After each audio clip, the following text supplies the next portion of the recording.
Hi, my name is Jill Allure. I'm a professor at Southern Methodist University. I'm going to introduce to you an article that I wrote with some others that was published in Teaching Exceptional Children in 2010. The title of the article is Individualized Research-Based Reading Instruction for Students with Intellectual Disabilities, Success Stories. It tells the story of 3 different students who were part of a large-scale randomized control trial that we conducted several years ago. The background study that's not fully reported in this paper, as I said, is a large-scale randomized control trial.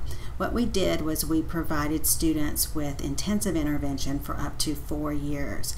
The article that you're going to read reports on 3 students who were in that large-scale study, and it reports on their data as of 3 years of intervention. The culminating study was published in 2014 in Exceptional Children, if you're interested in that. What we found generally in the large-scale study was that students with intellectual disability do indeed benefit from the same type of comprehensive reading instruction that other students benefit from, such as students with learning disabilities or other struggling readers. But the biggest difference is they require much more time and much more individualization in order to have success. So this particular paper that you're going to read for the module, as I said, is a description of the progress of 3 of the students who were in that study. And we wrote this paper after the 3rd year of the study.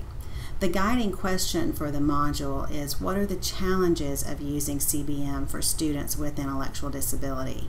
And there are quite a few challenges when your progress is so slow. And some of the things that you'll see in this article are a description of those challenges that we faced in our study, the kinds of struggles that those students were observing, and it also shows you their CBM data for 3 years. It's 3 school years. The article's not very long. It's intended for teachers, but in it you will find some background information about what we do know about teaching kids with intellectual disability to read, a little bit about the research at that point in time, and some of the key features of the curriculum and the techniques that we use, as well as some common individual needs of students.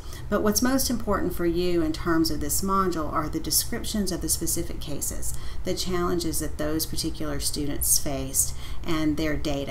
You should notice the rate and patterns of growth in the data.